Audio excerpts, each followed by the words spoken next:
Before we get into this episode, I just want to post a little apology because the sound quality of my voice, there's a bit of an annoying buzz.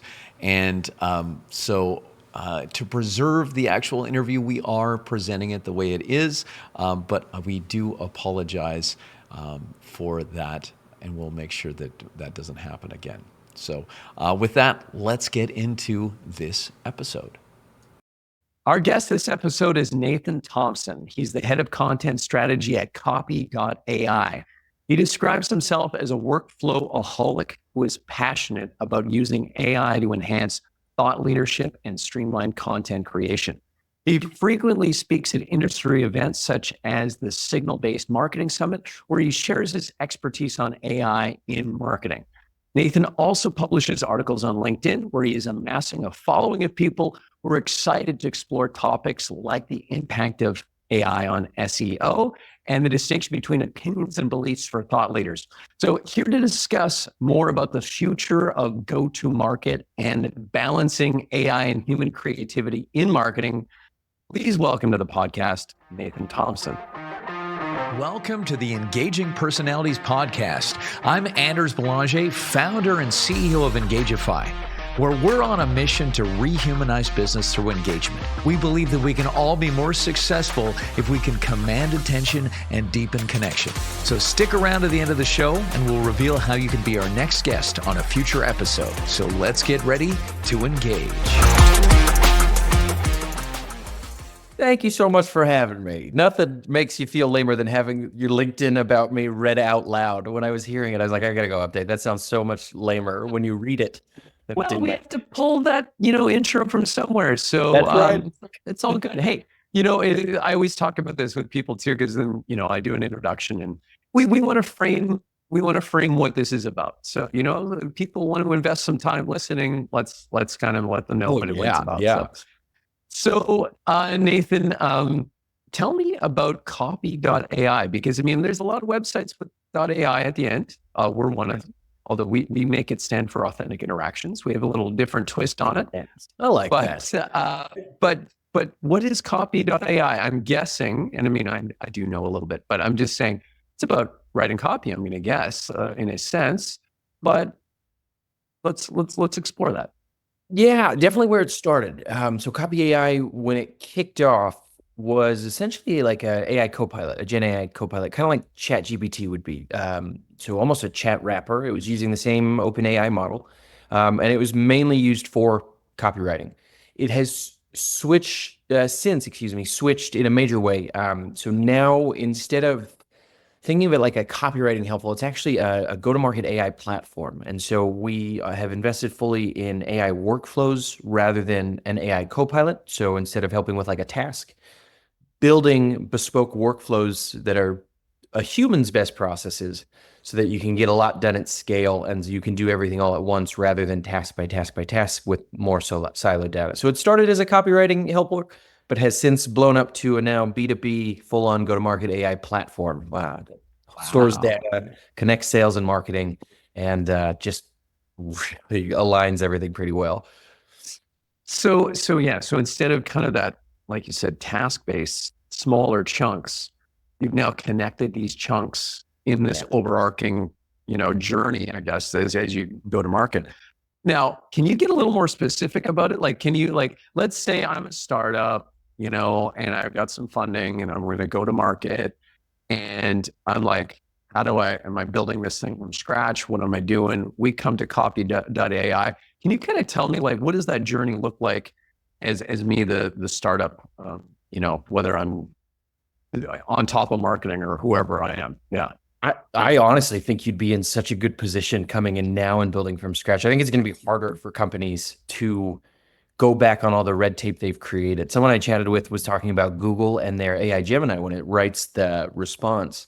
It's a very expensive test for them because they've gotten those ad placements down so fine-tuned that any changes to that risk so much money in one way or the other, but obviously they're risking tons of losses on that real estate. And so if you are brand new, you don't have that kind of thing to combat. You aren't risking major losses. It's just open opportunity for you. And so you can start to look at, okay, which things do we really need across the go-to-market function, our sales outreach, emails, our content marketing, if we are doing anything on social, what are we able to automate the first draft of responsibly? And what do we need to keep purely human? And then once you can map those out, you can really start to build a very lean and efficient engine. So like at Copy AI, I think we're a marketing team of 4, but in terms of the content, it is just me. And we're pushing out quite a bit. And it's only because we built these workflows and we built trust with them over time.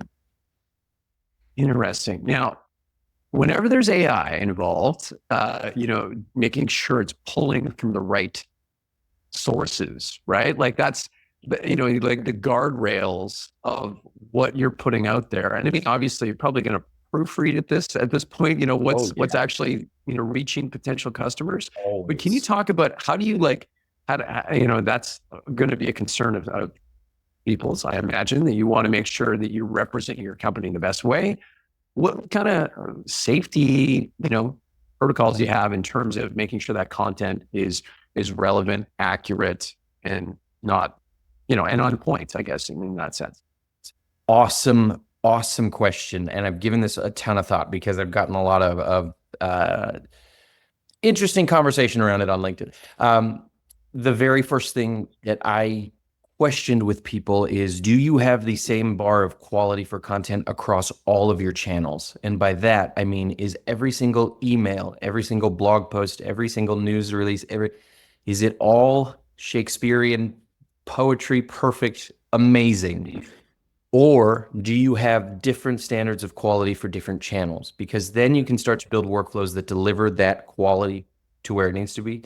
For example, our top of the funnel posts are not going to bring, if I'm writing something on Content Marketing 101, that's likely not going to bring in a contract with a decision maker who's a head of content because they're not that person. But it might bring someone in who's next to that decision maker at the next meeting who says, hey, I heard of this thing, Copy AI. We should really check it out. And so I want everyone at the org to know.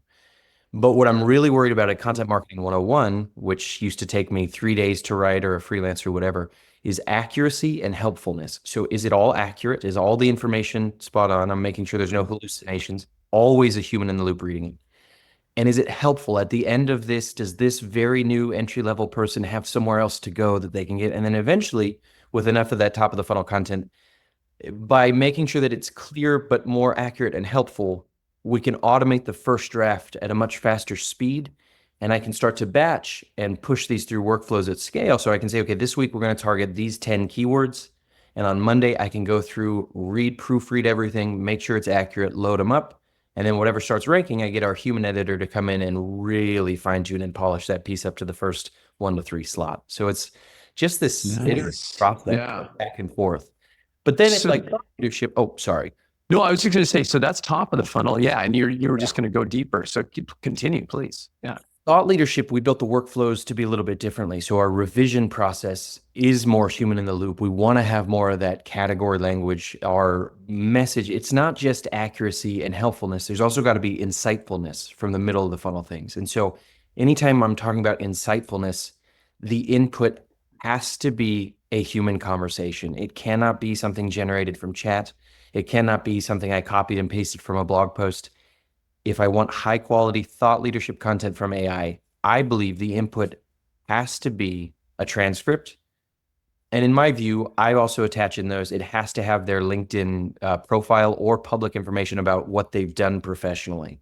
And the reason is if I'm doing, let's say, a thought leadership LinkedIn post, let's say I'm talking to Kyle Coleman, he and I are having a conversation, or even let's say we're chatting, I would take this transcript and I would take your LinkedIn profile. And one of the very first steps is you need to analyze the profile, analyze the theme of the transcripts. And then as a separate step, you need to answer why this person is qualified at all to talk about this thing. What makes them someone I should be listening to on this topic in the transcript? And so by tying in together this person's professional details along with what they're talking about, having in the content an argument for like, this thought leader has done X, Y, Z. They've accomplished this company, these things. Now let's hear them out. And then you can also pull out quotes. You can store all of the output in a table to create a quote data repository for social to start connecting to Canva. Just the sky is really the limit when you start playing with. Wow. Yeah, it's pretty cool.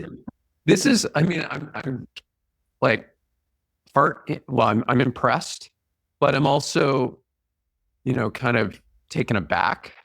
And at the same time, like, like, whoa, and then the whole idea, the thought that came up to me while we're talking about this is we're talking about thought leadership that was not thought up by anyone until that's why we do this part, right? That's why we bring in the actual human. Cause it's kind of like, yeah, is it really thought leadership? If AI's coming up with it, right? Like, I don't know. It's weird. Exactly. It doesn't. Like, But what's funny is having been at I shouldn't say that, in a past life, in past projects, the number of ghost written pieces I've done for CEOs or heads of or directors of or something like that, where I will be totally honest with you, and having talked to other content marketers, I'm not the exception to this rule. I've had to instill a lot of thoughts in a thoughtless brief, if that makes sense. So I might get some notes from the ghost or from the thought leader, and it's very light. And now my job isn't just to convey what they said in a structured way, it's to make them sound smarter than they actually knew how to sound on their own. And that's frustrating. That sounds horrible. I know. hey, no. Thanks for pulling back the curtain a little bit on this, because I mean, hey, what is real right now? Yes. That was the reality of the situation pre-AI. Is that didn't talk about it? But it's not, they right. were okay with it, and that's They're what's okay. weird to me. Right. Well, I mean, how now I didn't know this, but it totally makes sense because I have seen things like that, I guess, or I don't know, things that might hint at that, Yeah. that was possible, let's say. And now from the general, I don't want to say consumer, well, content consumer, it was probably not, not well known that that's happening. That was probably a little bit more under the wraps, right? Like, I agree with you. Yes. From a Okay. consumer standpoint, if you're not in SaaS content marketing, and you have not done a bunch of freelancing work, you probably would be surprised at how much text from CEOs is written by someone on the marketing team right. lately. At least was a couple of years ago. Now, I know this sounds like I'm stretching an argument, but I really do believe when you've built a workflow and the input is a transcript with a real conversation, and the person's professional details, the easiest place getting that from LinkedIn, I think it's more authentic because you can have it pull the insights from the person's words directly. You're not having anything, and which is cool because now my job when I speak with like our CMO, Kyle Coleman, great thought leader, love chatting with him. And anytime we do, my responsibility is shifted from all of this pressure on the back end that I'm sweating over after the conversation to now grabbing a cup of coffee and a notepad and writing down the questions that I think is going to get him really excited. Like, what is going to get this guy so pumped to talk to me right now? And then we could get better questions, which gets better answers, which the AI can use to make better drafts with better quotes and better conversations and better narratives. It's just really cool once it's built the responsible way, I believe. So it's interesting. I love companies that can kind of, that they can use their own product for themselves on their potential customers. And then as soon as those potential customers, or well, let's just say that the consumers of the content are consuming it and they're like going down that, customer buying journey, all of a sudden they're like, oh crap, it's working on me. Like, I know this works, right? Because it's happening. So you were just talking about, talking to your CMO and getting those, the recordings and transcripts to use for the AI to dig into. What are some other ways that Copy.ai is basically using your own services to promote yourself? Yeah, we used to call it eating our own dog food. And Kyle came in and said, no, it's drinking your own champagne. That's the expression. So now we've got classier now. Yeah, so we drink our own champagne. Literally almost every process that we do now has AI at some touch point. I'll give two use cases if that's okay. One of my favorites is how we are doing events now. So in November, I think it was like November 1st. Yeah, the day after Halloween or the weekend after Halloween, I don't know. Got on a one-on-one with Kyle, and he said, "What are you doing this week?" And I said, "I got X, Y, and Z to do." He's like, "Awesome, small monkey wrench. We want to have 4 events before Thanksgiving. So in the next 3 weeks, we want to get 4 of these virtual events, 1 event per person in our audience." Ridiculous thought. However, it occurred to us that we could pull this off because we got together as a team and we had a conversation about, okay, event number 1, who's it to? Who's the audience? What day and time is it going to be? Who are the speakers going to be? We're all just talking to each other at Yeah, this point. yeah. Then I can take the transcript with all those details, and we built a workflow to say, okay, we need all the promotional campaigns. We're going to need 3 LinkedIn posts. We're going to need 3 tweets. We're going to need 2 emails to our audience, and we're going to need an outbound email sequence for this segment of our audience. Right. Take the transcript, take the speaker profiles, and then we get all of the first draft of that we can go batch and load into a tool like Buffer for promotion. So all of our promotional stuff is cool. But then once we have the event, we have the transcript. And so we get all the recap stuff, and we just get this flywheel of pre and post event content. Yeah. Once we get that, we get the reg link that we can send to the sales team. They enrich the leads. They start the conversations. From those conversations, we figure out more pain points from the sales transcripts, which informs our content strategy to tell me we got to focus more on this because like 8 people have brought this up to sales, and we've got that in a spreadsheet somewhere from those pain points. So it's just all connected now from the transcript of the conversations that we're having with customers, with our prospects, and then with our guests on the content podcasts and webinars. Wow.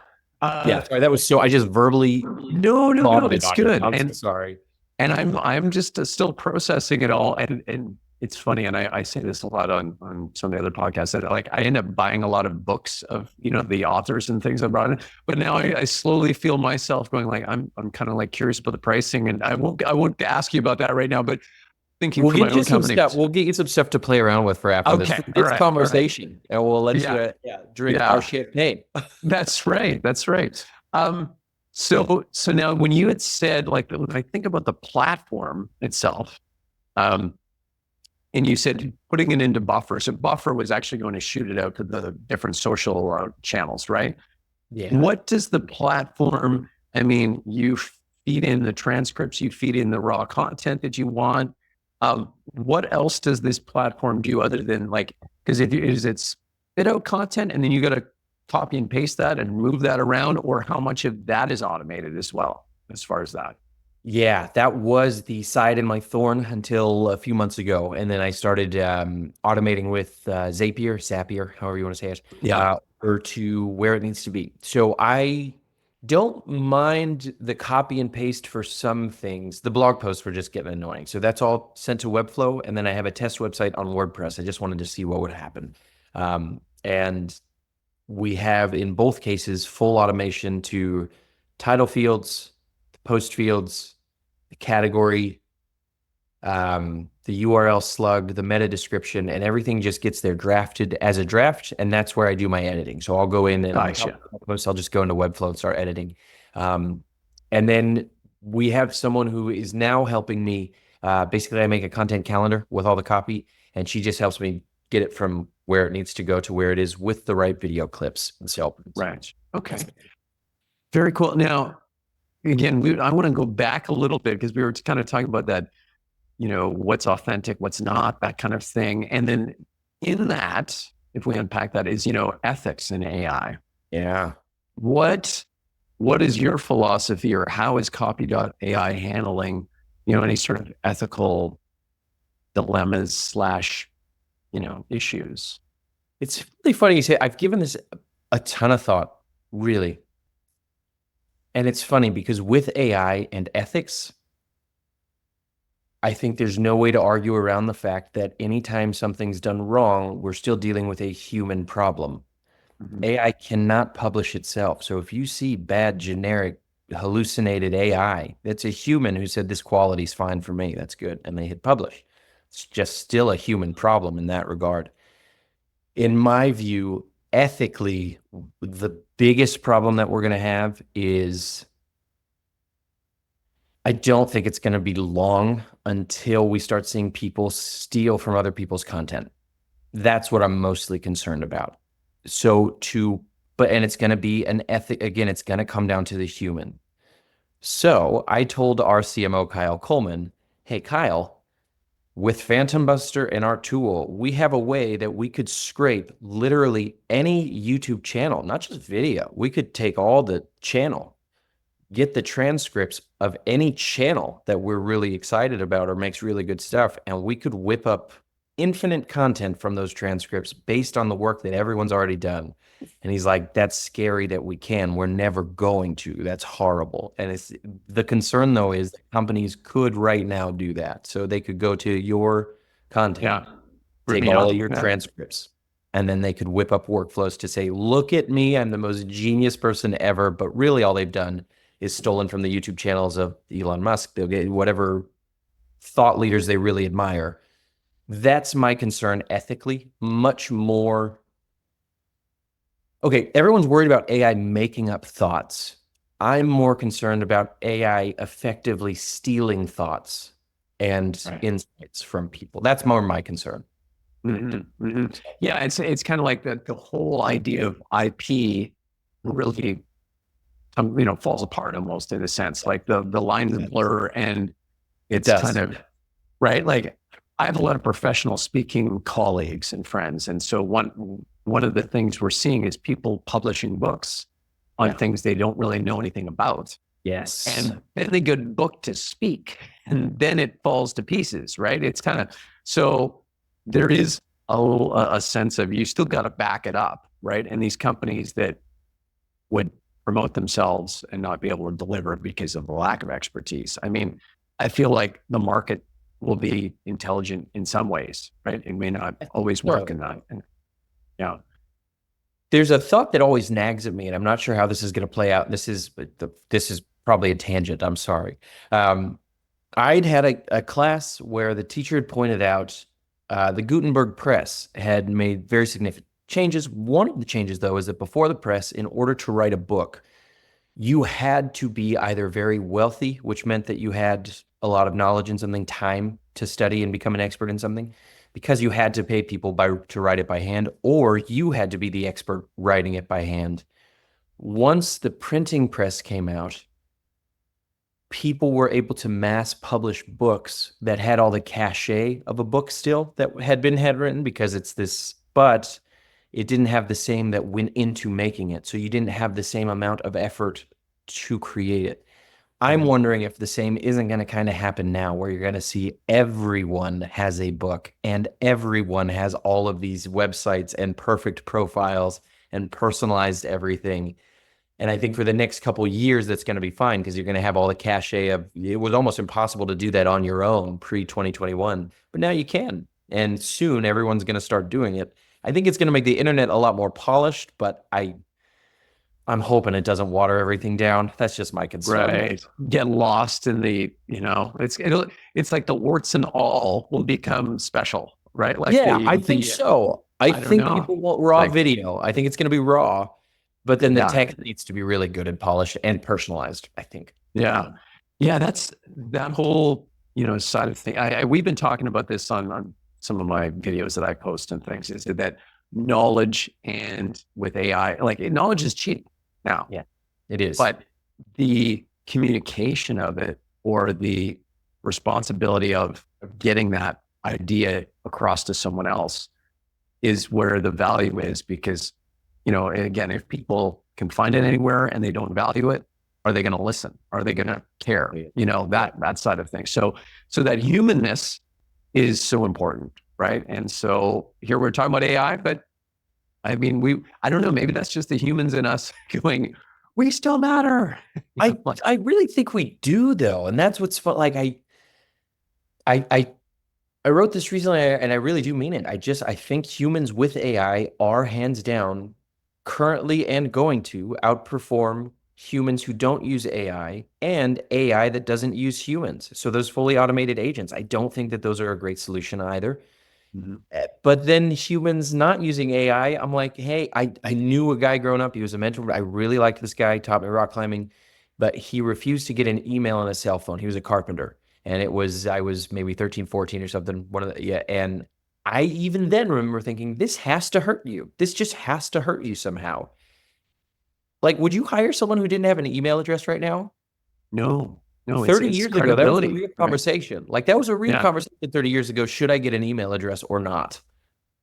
Well, I remember my dad saying he wasn't going to get a cell phone because he didn't want the company to call him after hours. So he just wasn't going to have one. He was fine with the landline. Eventually, he had to shift over and adopt it. But I think that the people who are going to use AI most responsibly and for the best quality output are the ones out there breaking things right now, because they're Mhm. learning how to put them back together faster than the other people are going to. And they're just getting a farther gap with that knowledge. So I don't think AI and humans are mutually exclusive. I really am probably just a naive dreamer, though. Well, you know what? Speaking of the human and AI connection, do you have any tips out there for prompts? Because that's it, like the more intelligent of a prompt, the better. It's like the better question you ask, the better answer you're going to get, right? So, do you have a philosophy on that or anything that you could share? Good. Yeah, that's a good question. I first See, and good questions. it is a Get good question. I know. This one. This one. I'm I'm a trying deer to on the prompt a headlights. human here. I know. It's so funny you say that. At the last offsite, I asked someone a question and they were just struggling with the answer. And in my head, I thought, okay, I got to reprompt them. And that scared me because I was like, oh, I'm already thinking now in terms of this person's machine. Uh, Prompting's tricky. As a company, we kind of took the stance of your experts shouldn't be expected to become prompt engineers. That's a whole skill in itself, was kind of our thought with it. I am so spoiled. The workflows I build, I prompt it in normal English and it's smart enough to figure out my stupid little prompt, what I'm trying to get it to do. The biggest thing I've seen people do, at least with our platform, is give up way too quick. So they'll either start big and they'll say like, hey, I want this transcript and I want a blog post and I want LinkedIn and a Facebook and a tweet and all of these things. I want this done. Whereas instead, I think a really good place to start is like, I want one output. I'm going to get that with this input. And how can I get this to the point where I'm consistently happy with it? And then once that's the case, now with this information, what can I do with this information? And then start chaining the tasks together, any tasks that you do repeatedly, and then just build something bigger. In terms of the prompting, I'm such a tech dummy. I really am. I rely on the solutions team and their brilliance. I wish I had something. Anna Bernstein, that's fine. a prompt engineer. She's amazing. Okay. Very She's really interesting. good. So one more question before we wrap things up. I want to say, what do you see in terms of AI trends as we go into the future? Because you're, doing this with Copy.ai. Do you might have a unique perspective you'd like to share with us? I'm hoping. Okay, so the trends that I'm seeing, I really do think AI workflows are going to surpass AI copilots like ChatGPT that help with tasks or fully automated agents. I think workflows will split the difference in terms of we're going to let AI do some of this process, and then we're going to have humans take other parts of the process, namely strategy and polishing. I'm hoping, mostly because I'm a lazy editor, that video will be acceptable raw and even craved raw, especially as tools like HeyGen come out and you'll start to see more AI videos made. I think people are going to want to see, like you said, warts and all are going to be a lot more special. So this person doesn't speak perfectly. They swear sometimes, they're not polished. Their cat knocked over the thing in the background. I think that's going to be okay. And people are going to like that. I also think AI is going to make some parts of marketing way cooler. I do. I think it's going to take away a lot of the headaches from teams, which will free up the creativity to work on bigger and better campaigns. So it's like, hey, you've been stuck writing 5 tofu blog posts a week. What a waste of your time. Still keep the 5, use these workflows, get them to the same quality, but now instead of doing it in 5 days, do it in 2 days and use those extra 3 days to use your creativity to make a really funny video for our brand, because that would be really cool. And I think we're going to start to see internal people opening up their roles a little bit. That's my hope. And I like that. That's kind of a nice optimistic look at the future. And again, we're not going to debate creativity and AI and everything, but that idea of unleashing human creativity because of AI, I think that's a great, story that I hope plays out. Yeah. I do. And people tell me sometimes it sounds a little cliche. Like it sounds like, of course, the tech bro at Copy AI thinks that's what's going to happen. But I really think there's potential only because I feel like I've gotten to live it internally. I mean, we just have campaigns that I wasn't able to do before that now I just can. So I'm hoping more people start to explore. I hope they put their fears. And I was just going to add to that people in marketing who are inherently creative, that is going to serve their soul if they're able to actually do things that they're allowed to express themselves and they're not caught up in the minutia of, like you said, producing articles or whatever that is. So, awesome. Hey, Nathan, where can people reach out to you? Yes, on LinkedIn. Ironically, my handle is Nathan Likes Writing, even though I don't do as much writing from scratch anymore, except for fun. For fun, I do all my writing by hand, and this frees me up the energy to do that. So LinkedIn's probably the best place. I just post about AI and build workflows and stuff. So awesome. Well, the whole workflowaholic makes sense. Now that we've been able to uncover that. So honestly, my wife, she really is concerned because I just sit in the basement and I build workflows. Sort of like, what else could we make a workflow? Could we make a diet plan? What can we do for this? Anyway. Well, I mean, it's nice. It's when you have the tools and the ability, it just like you kind of get excited about it. Yes. Like, why wouldn't you? If you got the tools, why not? Yeah, exactly. Well, I got to say, this is probably one of the fastest half an hours, and we're even over that, but that I've experienced in my podcast. So I want to thank you for a good conversation. Appreciate it. I can't believe it flew right by there. Oh man. Yeah, exactly. So thanks for coming on, Nathan. I appreciate it. Thank you very much. Really appreciate it. This is great. All right. And to all of our listeners, thank you for tuning in once again. And until next time, you know what to do. Stay engaged. Thank you so much for listening to Engaging Personalities.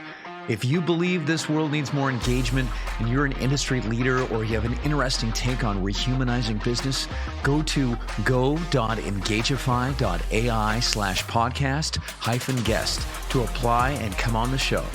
If you got something out of this interview, do you mind sharing it on your social media? Just grab a quick screenshot with your phone and text it to a friend or post it on the socials. If you know someone that would be a great guest, tag them on social media to let them know about the show. Include the hashtag Engaging Personalities. I love seeing your posts and guest suggestions. We are regularly putting out new episodes and content. To make sure you don't miss any episode, go ahead and subscribe. Your thumbs up, ratings, and reviews go a long way to help promote the show and mean a lot to me and my team. Want to know more? Go to our website, engagify.ai, or follow me on LinkedIn. Thanks for listening and stay engaged.